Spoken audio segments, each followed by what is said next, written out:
नमस्कार, आप देख रहे हैं ईटीवी भारत। मैं हूं मनोज सोनी। देश दुनिया में सनातन की अलग जगाने वाले और सनातन का झंडा ऊंचा करने वाले बागेश्वर धाम के पीठाधीश्वर धीरेन्द्र कृष्ण शास्त्री हमारे साथ मौजूद हैं। और आने वाले समय में प्रधानमंत्री नरेंद्र मोदी और देश की राष्ट्रपति बागेश्वर धाम आने वाली है। क्या रूपरेखा रहेगी? कैंसर हॉस्पिटल बनने वाला है और 251 गरीब कन्याओं का विवाह होने वाला है। इसको लेकर किस तरीके की आयोजन की तैयारियां की जा रही है महाराज? बहुत बहुत धन्यवाद ईटीवी सभी दर्शकों को। भव्यता के साथ में हम सब बुंदेलखंड के लोग, बागेश्वर धाम परिवार के लोग, लाखों लोग उत्साहित हैं और बहुत प्रसन्न हैं, बहुत प्रसन्नचित्त हैं। और 23 फरवरी और 26 फरवरी बुंदेलखंड के इतिहास में एक अनूठा इतिहास रचने जा रहा है। और सबसे बड़ी बात है कि अभी तक मंदिरों में, अस्पतालों में बहुत मंदिर मिले, अब मंदिर में अस्पताल दिखाई पड़ेगा। और जो कहते थे कि मंदिर की दान पेटियां सिर्फ पुजारियों की या मंदिरों के काम आती हैं, इस देश में एक नई लकीर खींची जा सकेगी। नहीं नहीं नहीं, इस देश में मंदिरों की दान पेटियों से हिंदुओं के लिए जब दिल खोल कर दी जाती हैं, तब हिंदुओं का इलाज भी होता है और दान पेटियों में आने वाली चढ़ोतरी से गरीबों की बेटियों का घर भी बसाया जाता है। जिस तरीके से आपने मंदिर की दान पेटी खोल दी, तो क्या अन्य मंदिरों को भी इस तरीके की दान पेटी खोलना चाहिए, जिससे गरीबों का भला हो सके, शिक्षा स्वास्थ्य पर काम हो सके मंदिरों के दान से? इशारा तो इसी तरफ है, हम करके बता रहे हैं, कहने की बजाय। मतलब होना चाहिए, अन्य मंदिरों वालों को खोलना चाहिए। होना चाहिए और इसीलिए होना चाहिए, इसलिए होना चाहिए। सबसे पहले तो भारत सरकार को मंदिरों को सरकारी अधिग्रहण से मुक्त करना चाहिए। फिर इसके बाद में वहां की कमेटी, ट्रस्ट, फाउंडेशन या फिर अधिपति जो भी महापुरुष संत महंत विराजमान विद्यमान है, उनको तत्क्षण शीघ्र, अति शीघ्र दीनहीन निराश्रित जो समाज कट रहा, जाति के नाम पर बट रहा, अर्थहीनता के चक्कर में धर्मांतरण कर रहा और ये स्पिरिचुअलिटी से डिस्टेंस बना रहा, सोशल वर्ग से लोग जुड़ेंगे भी, हिंदुत्व भी मजबूत होगा, आध्यात्मिकता भी बढ़ेगी, धर्मांतरण भी घटेगा और हिंदू सुरक्षित भी रहेगा। हिंदुओं का प्रत्येक तख्ता मंदिरों से जुड़ पाएगा, शिक्षा और स्वास्थ्य सुदृढ़ हो पाएगा और भारत विश्व गुरु बन पाएगा। हिंदू धर्म के अलावा अन्य धर्मों भी इसी तरह की राशि है उनके मजहबों में, क्या उनको भी इस तरीके से कार्य करना चाहिए?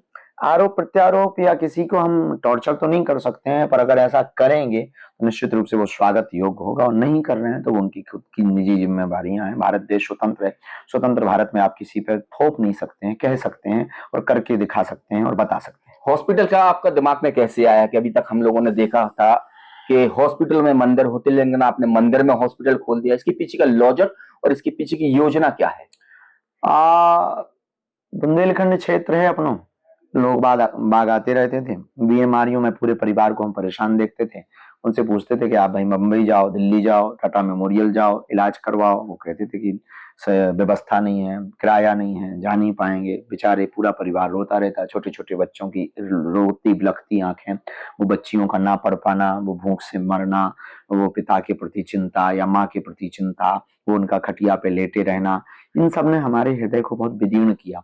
तब हमने विचार किया कि हम जीते जी कुछ ना कुछ बुंदेलखंड के लिए करके ही मरेंगे, ऐसा हमने सोचा। और भगवान ने ऐसी कृपा की कि अब उसका भूमि पूजन शिलान्यास हो रहा। भविष्य में भव्य दिव्य 2 से 3 वर्ष के अंतर्गत में प्रथम चरण में 100 बेड का यह हॉस्पिटल होगा। भावी इसके बाद भविष्य में medical science institute of research centre, इसको हम मेडिकल कॉलेज के रूप में विजन और मिशन लेकर चल रहे हैं। आगे भगवान की, बागेश्वर परिवार की इच्छा। आप हॉस्पिटल खोल रहे हैं, डॉक्टर कहाँ से लाएंगे, पैसा कहाँ से आएगा महाराज?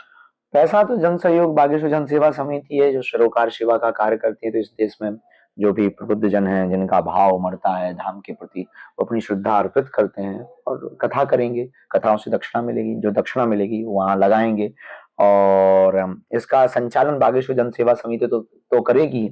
मेदांता ग्रुप के साथ में अनुबंध चल रहा है और उनके साथ में और भी अन्य छोटी छोटी संस्थाएं, ब्रांच हैं, उनके साथ हम मिलकर के इस सामाजिक सरोकार के इस महायज्ञ को निश्चित रूप से पूर्ण कर पाएंगे और उच्च गुणज्ञ चिकित्सकों का परामर्श बुंदेलखंड के निराश्रित दीनहीन रोगियों को दिलवा पाएंगे। इस बार 251 कन्या को विवाह हो रहा है, ज्यादातर आदिवासी कन्याओं को हाथ पीले किए जा रहे, इसके पीछे का क्या उद्देश्य है?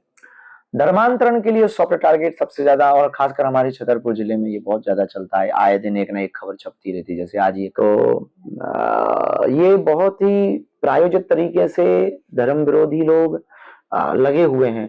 और वो परिवार बहुत भोला भाला, आदिवासी समाज के लोग बहुत भोले भाले सीधे साधे होते हैं, जल्दी बातों में आ जाते हैं। उसका मूल कारण है अशिक्षा, दूसरा कारण है अर्थ की हीनता, जिस कारण से वो, तो अब इसको तो जैसे को तैसे ही करके आप रोक सकते हैं।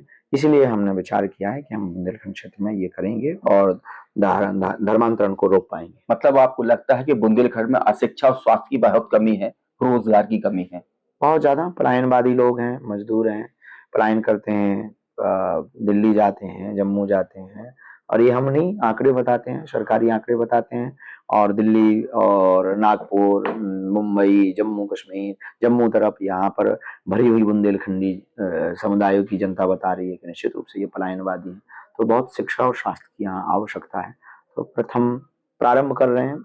लेकिन जब से धाम की प्रसिद्धि बढ़ी है, इकोनॉमी बढ़ी है छतरपुर जिले की, अपन पूरे बुंदेलखंड की, होटलों का व्यवसाय बढ़ गया है, धाम के कारण लोगों को रोजगार मिल रहा है, इसको लेकर के देखिए, आध्यात्म ही एक ऐसा उपाय है, इस देश का सॉल्यूशन है जो हर चीज का समाधान दे सकता है। धर्म ही एक ऐसा उपाय है, ऐसा कुछ भी नहीं कि केवल धार्मिक होने से हर आर्थिक लाभ नहीं होता। आने वाले यहाँ के होटल्स को लाभ है, ऑटो रिक्शा वाले को लाभ है, फूल माला बेचने वालों को लाभ है, दुकानदारों को लाभ है, टेंट लगाने वालों को लाभ है, मिठाई बनाने वालों को लाभ है, मजदूरों को लाभ है, मकान बनाने वालों को लाभ है, प्लाईवुड काम करने वालों को लाभ है, इलेक्ट्रीशियन को लाभ है, उनको भी काम है, सफाई कर्मचारियों को भी काम है।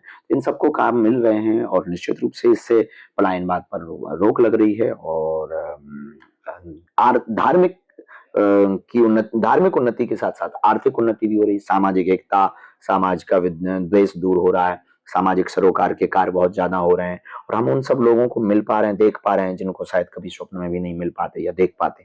तो धर्म तीर्थ स्थल कहीं पर भी स्थापित है तो उस क्षेत्र में निश्चित रूप से पर्यटन को बढ़ावा मिलता है। लोगों की एक मन में आस्था या जिज्ञासा रहती है कि जिस तरीके से महाराज कन्या विवाह कराते हैं, बहुत सारी कन्याओं के हाथ पीले करवाते हैं सामूहिक विवाह में, क्या महाराज अपना ही विवाह इस तरीके से सामूहिक विवाह में करेंगे या कुछ और मन में मनसा है? अब ये तो गुरु जी माता जी जाने, हम कुछ ऐसा कह तो नहीं सकते। जैसा माता जी पिताजी कहेंगे वैसे धूमधाम से करेंगे महाराज, किसी तरह कन्या विवाह अब वो माता जी पिताजी जो सोचेंगे, गुरु जी जैसा सोचेंगे तो करेंगे। ब्याह तो ब्याह जैसा ही होगा। प्रधानमंत्री जी आने वाले हैं, राष्ट्रपति जी भी आने वाले, देश दुनिया की तमाम हस्तियां आएंगी यहाँ पर, कैंसर हॉस्पिटल का उद्घाटन होने वाला, तो जो यहाँ डॉक्टर होंगे उन कहाँ के डॉक्टर होंगे, यहाँ के होंगे या बाहर के होंगे, किस तरह की व्यवस्था? सभी जगह के क्षेत्रीय डॉक्टरों को के साथ संपर्क चल रहा है, और भारत के भी सभी जगहों के सभी जो प्रमुख नगर, महानगर है, नगर हैं, वहाँ के डॉक्टर्स हैं। मेदांता ग्रुप के कुछ डॉक्टर हैं, अन्य संस्थान, एक शंकर हॉस्पिटल के डॉक्टर्स हैं, उनसे भी अनुबंध चल रहा। कैंसर हॉस्पिटल एक ग्वालियर में है, वहाँ से भी चर्चा चल रही है। तो उन सबका सहयोग लेंगे और वेतन भोगी बुलाएंगे। क्या संदेश देना चाहेंगे इतने बड़े आयोजन को लेकर आम जनता के लिए? यही है कि हमको 23 और 26 तारीख को पहले तो पहुंचना है, इसको निर्विघ्न रूप से संपन्न करवाना है। उन निराश्रित दिनहीन बेटियों के उस कन्या काज में सम्मिलित होना है, ताकि उनको ढांढस मिले और बल मिले, और इस कार्य को निर्विघ्न से रूप से इसलिए भी संपन्न करवाना है ताकि आने वाले भविष्य में बुंदेलखंड का और भला हो सके।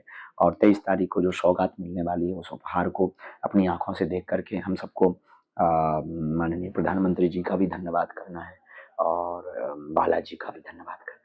तो बागेश्वर धाम के पीठाधीश्वर धीरेन्द्र के शास्त्री थे। 23 तारीख को बड़ी सौगात बुंदेलखंड को मिलने वाली है, देश के प्रधानमंत्री आने वाले हैं और वर वधु को आशीर्वाद देने के लिए देश की राष्ट्रपति आने वाली है।